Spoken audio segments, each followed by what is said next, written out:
Time now for Back Pages tonight here on Sky Sports News. Bringing you a first look at the sports stories in the morning's newspapers. And joining us tonight, Charlotte Dunker from The Times, Mirror's chief football writer John Cross.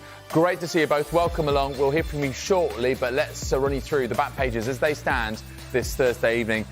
And yes, always a keen focus on Manchester United, but particularly tonight, and why not? Because of that 3-3 draw at Porto. Back from the red, United 2-0 up, then 3-2 down, then 3-3, thanks to that man there, Harry Maguire. You can see at the top there the other results involving Premier League teams in Europe. Tottenham 2-1 winners at Ferencváros, and Chelsea 4-2 winners at home to get in the Conference League. Next paper to bring in the back page of is the Mirror. 3 lines, 1 problem. Kazi admits that he has to find the right balance to fit Bellingham, Foden and Palmer into his team. Also just a little sidebar there on Kane. No copy and paste squads for Lee there. You can see at the bottom that Lee Kazi says no one should feel safe when it comes to his England squads. Back page of The Guardian, I believe. Looks like this. Yes, it is. There is the picture once again of Harry Maguire celebrating his headed equaliser, that 3-3 goal at the Estadio do Dragão. Kazi sets stall out to fit England's star trio into the side. So they're talking again about Foden, Bellingham and Cole Palmer. Magic Johnson, Brennan Johnson, 5 goals in 5 games for Spurs. They win at Ferencváros. And also just there on the right-hand side, the sad news of the passing of Lord Herman Ousley, who's, of course, the man who founded Kick It Out, or as it was then, Kick Racism Out of Football, who has died at the age of 79. Plenty more papers coming into us here at Sky Sports News. We will reflect them as and when we get them. Welcome along to Charlotte and to John. Where do you think we should start then? Well, obviously Manchester United. We're going to come to the Sun. Back from the red is the headline. Obviously, felt like, United had really stuffed themselves in this game. 2-0 up, then 3-2 down. Then their captain is sent off again, Bruno Fernandes, for a high-footed challenge. But Harry Maguire, the irony, after he's sort of dropped by Lee Kazi, isn't in the England squad for the upcoming Nations League games, and he's the man that earns them that point. Charlotte, I just wonder. I mean, obviously, life is never dull if you're a Manchester United fan right now. But when it comes to this game, how significant is Harry Maguire's equaliser in ultimately what happens to Erik ten Hag over the next week, 2 weeks, or even further?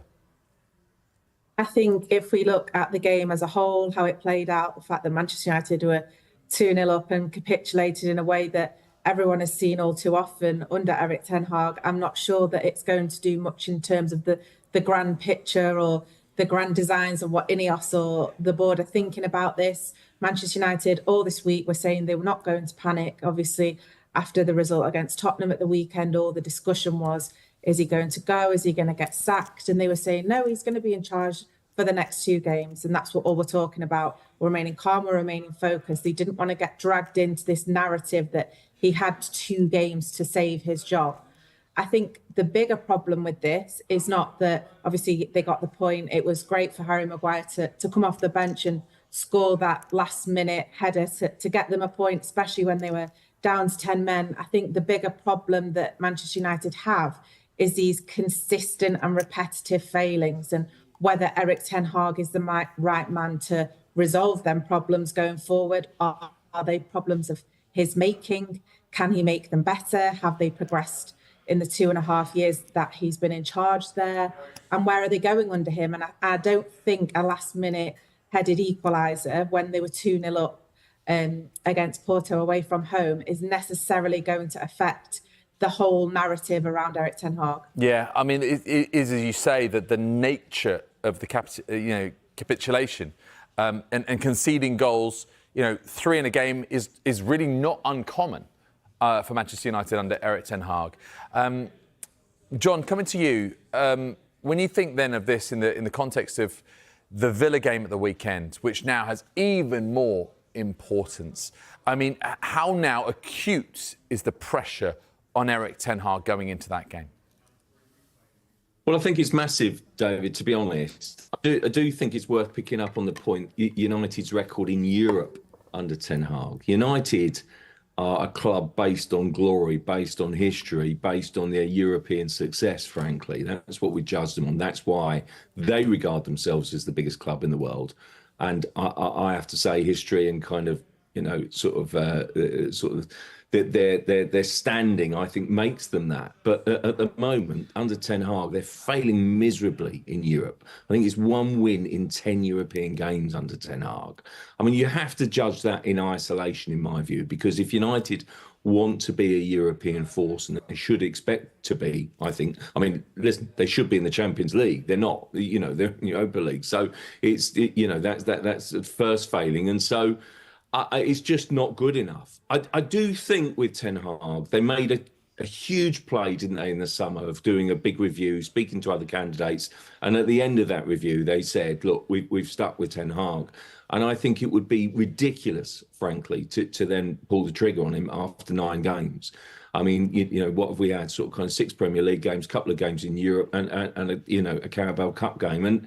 And frankly, I just think if you go to that sort of length of detail and ready to kind of stick by your manager, back him in the transfer market, which they did to a great extent, I think, making a decision in the international break in October it would be just rash and out of keeping with United's tradition of backing managers. But it has to be said, you have to turn this around very quickly.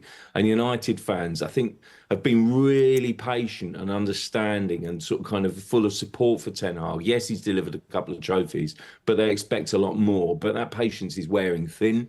And I do think nights like tonight, I mean, it was just their capitulation from 2-0 up to them being saved by a man that Erik Ten Hag frankly wanted to discard and was ready to discard in Harry Maguire. What does that say about his personality and his character? I think he's a wonderful leader and example for Manchester United. I really do. It's sometimes taken for granted, but he's still in there fighting. And United need a lot more of him and performances like that if they're to succeed and turn this around for the manager at Aston Villa. And I do think it's become a crunch game at Villa Park on Sunday because the eyes and the pressure is really on. I do think Ten Hag and his future right now. Yeah, and obviously with the international break that follows, it's often the time that clubs make a change. And who knows if Manchester United lose at Unai Emery's team at the weekend.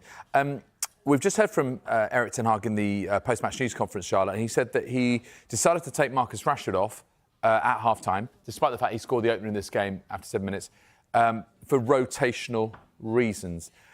Does this sound like a man who sort of is really in control of the dressing room, knows what he's doing? If there's someone who's under scrutiny as much as him, it's his captain, and then it's also Marcus Rashford. These are all huge protagonists in this story, aren't they?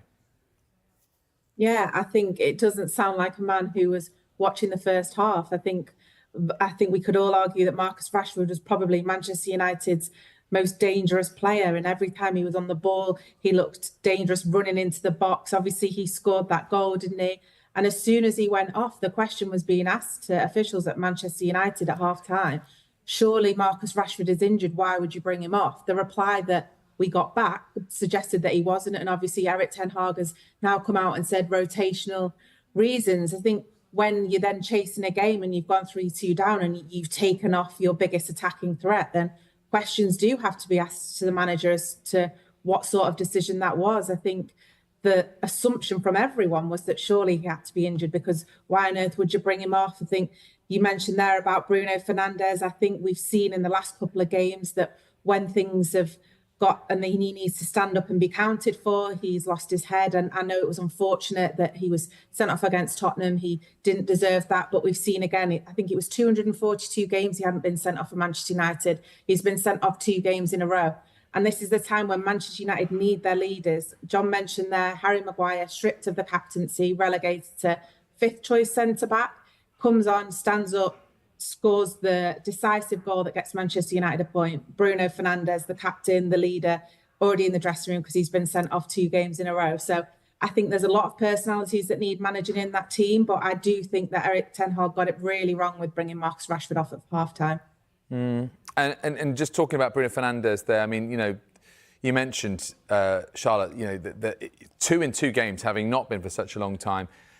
Does it feel like when you have a senior figure like that John. It just feels like this thing just is feeding itself, this chaos. And you have the club captain who, in Premier League football, is getting sent off, and now in Europa League as well. Does that give you signs that the wheels are coming off? Certainly gives me signs that Fernandes is getting frustrated. Listen, I thought that Sunday's red card, which obviously has been subsequently overturned, was ridiculously harsh, and I thought it was a poor state of affairs that the referee gave it in the first place, and then VAR didn't step in and save him. I think that says a lot about our sort of kind of refereeing standards at the moment. But having said that, surely it makes the captain think, actually, I need to have a look at myself and basically review that. And the second yellow tonight, sort of kind of the sending off again, why has he gone in so high? You could argue, and people already have been, that basically it's a bit harsh again, but, because he doesn't actually kind of really catch him in the head. But actually, why is he not going in with his head, knowing already that he's on a yellow card, so he's on a tightrope? It just makes no sense. That is, I think, the kind of the play of a hot-headed player, a player who's lost his discipline, who's lost his temper, and that's the last thing you expect from a captain and a leader. Fernandes, has had his captaincy and why he is captain questioned so many times. But I do think when a manager is under pressure, he expects strong leadership from his captain, from his leader on the pitch. And I just don't think he's getting that, from Bruno Fernandes. I actually think that Fernandes, if you dig deeper, is systematic frankly, of some of United's problems, because he's a good player, but frankly, he can be really impressive and dangerous and creative for Manchester United. But as a leader, no chance. There's far too many players, I think, that are sort of kind of disappearing, taking the easy way out, not standing up, being strong enough. And I'm afraid to say that Fernandes epitomises that in my view. I mean, how can you throw away a 2-0 lead, go behind 3-2, Harry Maguire rescues it 3-3, absolutely chaotic. And that is when you need proper leaders, proper captains to stand up. And United simply did not have enough of them tonight. It was absolute chaos at the back. The standard of defending was absolutely shambolic. And I have to say, Ten Hag again has to, look at himself in the mirror and say, what am I doing wrong? Am I closing enough, getting the players to close enough spaces, getting them to defend properly? It's just not good enough. And De Ligt, who in my opinion can be a really good player, is just not playing anywhere near his potential at the moment. And some of this responsibility cannot just be on the players. It has to be on the manager for not coaching them, not drilling them, not getting them prepared enough for before games. Listen, the lens on Erik ten Hag is so tight right now. We're analysing everything about how he's talking, what he's saying, and we've got this huge game against Aston Villa at the weekend. Charlotte, how do you think? First of all, is there anything positive you can take from tonight's experience? But also, secondly, how do you think his discourse might sort of change? Because he's talking to the media, but he's also talking to the fans. Is there going to be any more contrition? Is there going to be any sort of raw honour? Any more contrition? Going to be, I'm not worried, I'm here to win trophies, that's what I do. I think he's got to come out and say that. I don't think he can come out and say that he is worried about the state of the team. I think he's got to come out and talk maybe about the positives, but he needs to reflect on the negatives, of which there has been a lot from Manchester United, and not just tonight. Obviously, they were so open, but the game against Tottenham, the game against 20 last week, they're conceding the same sort of goals. They're letting players run through their midfield. Their defence is lacking. At least tonight they managed to, the positives, if you want to take them, they scored with their first 2 shots on target, which they haven't been able to do. We've been talking about Manchester United not taking those chances. So tonight they did manage to do that in the first half with Rashford and Højlund starting back from injury. Another positive for them. But defensively, and those problems in midfield, they keep on reoccurring, and they're coming up against a really dominant Aston Villa side on Sunday. They should be worried. So Erik ten Hag is going to have to come out and explain what he is going to change. He needs to talk about the negatives, but I expect him to cling on to the little positives that there were today, because what else is he supposed to talk about? Yeah, and John, to the players, to be a fly on the wall inside that Manchester United dressing room in Porto tonight, what do you think the message will be, and how does he deal with this so very complicated and, as you say, chaotic situation? Having to rely on a man he wants to discard to rescue them tonight, having Bruno Fernandes sent off, hooking Marcus Rashford at half-time. Now, how does he handle this for Villa Park? Of course, Aston Villa, I'm sure they'll be licking their lips for the visit of Manchester United, having just beaten Bayern Munich in the Champions League. Yeah, well, Villa will be fired up, won't they? Actually, I was reminded that United do have a decent record at Villa Park, so you never know. Sometimes out of adversity comes a surprise. But frankly, also, you have to take into account Villa are at home, have an extra day's rest.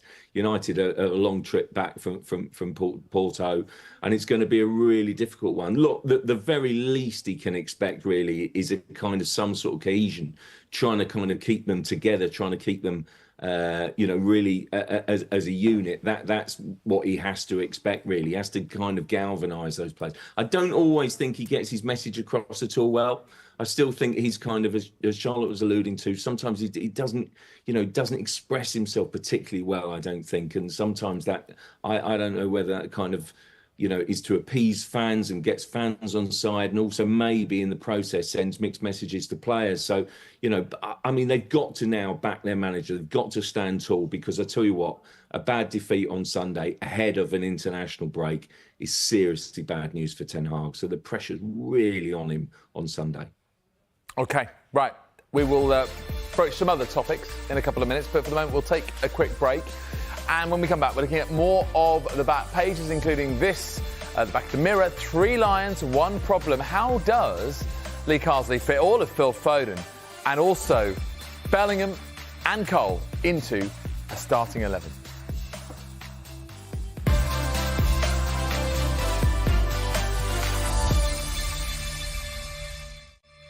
You're watching Back Pages tonight. Welcome back to Charlotte Dunker and to John Cross, our guest this evening. Right, let's get to England, shall we? And talk about Lee Carsley. Of course, they've got another Nations League, a couple of games coming up over the international break. Greece and Finland, their opponents. And in the back page of the Mirror, 3 lions, 1 problem. Carsley admits he has to find right balance to get Bellingham, Foden and Palmer into his team. Charlotte, let me come to you on this. I mean, it seems like if there is a man who can find a way of making them play and with a positive style and lots of sort of incisive passing and forward movement, it is Lee Carsley. Do you think that they do fit inside the same starting 11? I think if he does solve that problem, then definitely give him the England job on a full-time basis, because that's what everyone's been talking about for so long, isn't it? They've got so much talent and they don't know how to shoehorn it in. I think there's clearly ways that you could. I mean, Jude Bellingham could drop back deeper and play alongside Declan Rice, but look at the form of Cole Palmer. There's no way at the minute that he can be left out, and it's a really positive headache for Lee Carsley to have. And I think he's said about the squad that he's done, it's the experimental squad, leaving a few people out, giving chances to a few others. He's got these 3 camps to prove, as it were, if he's got what it takes to do the England job on a full-time basis. And this has been one of their biggest problems. So if he can find that solution, if he can switch up the formation, if he can bring in different personnel to get the best out of those 3 players who are all absolutely thriving, then he's achieved something that those before him possibly haven't. John, what about the way that he's sort of dealing with all of the stories that come in his way? Harry Kane backing him after the flack he's recently got in the German media, and also Harry Maguire having left him out, but says he's still got a future. I mean, how is he handling all of these tricky questions? David, in a simple sort of sentence, really well. I've been hugely impressed with him. I think he's very open. I think if you asked him, say, a few months ago, I think maybe one of his big reservations would be dealing with the kind of, widespread media and sort of almost be, the face of England, really. And I'm not sure that he particularly wanted that. But I tell you what, I think he stepped up to the plate. We knew what a good coach he was. He led the under-21s to the Euros last summer. And I just think he's said all the right things. I think the way that he set up the team last month and got 2 really impressive performances, 2 really good wins, wasn't afraid to try different things, like Angel Gomez, for example, in that second game, Jack Grealish in the first one, a bit deeper in midfield. Let's not forget he's trying to sort of squeeze these three midfield players in, and he didn't have them last time out because they're all missing for one reason or another. And I just think he's handling it really well. Look, I think it's his to lose. I think he's got these 6 games, and I think if he does well, I think if he wins the 6, or at least in fact tops the group and does really well, I think he'll get the job and he'll be England permanent manager. But I really like the cut of his jib. I think he's good, he's sharp, he's shrewd. Let's see how some of the guys like a Jude Bellingham, for example, or Phil Foden and Cole Palmer kind of deal with that, being told, actually, sorry, you're on the bench today, but you're going to come on. He was talking to us actually at length about kind of some players being kind of finishers and starters, and so he was really admitting that you can't squeeze all 3 in a starting game and wouldn't want to in this particular block of games. So let's see how that's handled. At the moment, you can't. Cole Palmer is irresistible. I mean, he's absolutely fabulous. So he has got a few dilemmas, but he described it as a nice problem to have. He was at UEFA Coaches Conference, last month, and basically he was sort of saying some of the coaches saw it as a bit of an issue, but he really didn't see it that way. I think he responds to everything. He's underlying his ambition, I think, how much he's enjoying the job. So I do think he's really earning himself the chance. I've been hugely impressed the way he's handled it. Really briefly, Cole Palmer at left back, Charlotte, can you see it in one of these 2 games? Probably not, no. But I mean, he's been exceptional all over the pitch, hasn't he? So I think give him a chance wherever you will, and he'll probably shine. But I'm not sure he's going to score as many from left back as he will play as a number 10. No, I wouldn't rule it out. You never know. This is Cole Palmer we're talking about. One final story to bring you, and it's a sad story. It's in the back page of The Guardian on the right-hand side there. Lord Hermanlusi, who's passed away at the age of 79. Just briefly, in sort of 40 seconds or so, John, just a word on him and his legacy. Well, 25 years, David, that he was chair of Kick It Out. Kick It Out has made such an impression in such a positive sense to bring issues to the fore. He's been a voice that people have listened to and respected. I mean, look at the tributes today. I thought it was a particularly pertinent one from Troy Townsend, who's such a powerful voice himself and makes such a difference. And I do think that Kick It Out has been an organisation that football has respected. We need to, obviously keep on improving and keep stepping up. But I think Lord Ousley really has almost set that template and set the ball rolling. And I think the tributes say it all for a man that actually had such a huge, important role to play in the future of football and the way that he's tackling issues, particularly on racism. Fantastic. Thank you, John. Thank you, Charlotte. We will leave it there for this edition of Back Pages tonight. Manchester United manager Erik Ten Hag explains why Marcus Rashford was substituted against Porto. In a surprising move, Marcus Rashford was taken off by Erik Ten Hag at halftime, despite scoring 1 goal and assisting another in Manchester United's clash against Porto. Ten Hag acknowledged that Rashford's defensive performance had been an issue during a chaotic first half before his substitution. Rashford gave United an early 1-0 lead in the 7th minute and then set up Rasmus Højlund for their second goal in the 20th minute. However, Porto fought back, scoring twice in 7 minutes to level the game by halftime. Alejandro Garnacho came on at the break, replacing Rashford, who had not completed 90 minutes in any of his previous 5 United appearances. Ten Hag explained that Rashford's substitution was part of a rotation strategy. In the post-match press conference, Ten Hag stressed the importance of getting Garnacho involved, as the young winger wasn't deemed fit to start. Garnacho was by far my best player on Sunday, and in many other games as well, Ten Hag emphasized. So far this season, he's been providing that offensive threat, creating chances, getting assists, and scoring. We needed to bring him in. We have 2 very good players on that side. When asked if Rashford's defensive struggles, particularly failing to track João Mario, who crossed for Porto's first goal, contributed to his substitution, Ten Hag responded, "I have to stay aware, and on the left side, we definitely didn't defend well tonight, and Marcus played a role in that. But as I said, it was about getting Garnacho on the pitch, not about anything against Rashi." A 91st-minute header from Harry Maguire saved United from their 4th defeat of the season, but the team remains winless in their last 4 games and has only 1 victory in their last 10 European matches. Despite scoring 12 goals in their last 4 European away games, United have failed to win any, suffering losses to Bayern Munich and Copenhagen and drawing with Galatasaray last year. Ten Hag also expressed frustration with his team's lack of defensive commitment, particularly on Samu Omarodian's 50th-minute goal, which put Porto ahead 3-2. "I have mixed feelings," Ten Hag added. "We all know this is a tough place to come. When you start that well, the players executed the plan brilliantly, and we scored 2 great goals. Then we switched off. We didn't control possession as we did earlier, and defensively, we switched off, conceding a completely unnecessary first goal. In a stadium like this, that lights the fire. It became really tough after that. We addressed things at halftime, but then we conceded a 3rd goal unnecessarily, no one defended, and it came down to a lack of willingness in those moments. But I have to credit the team for how they fought back and found a way to equalize.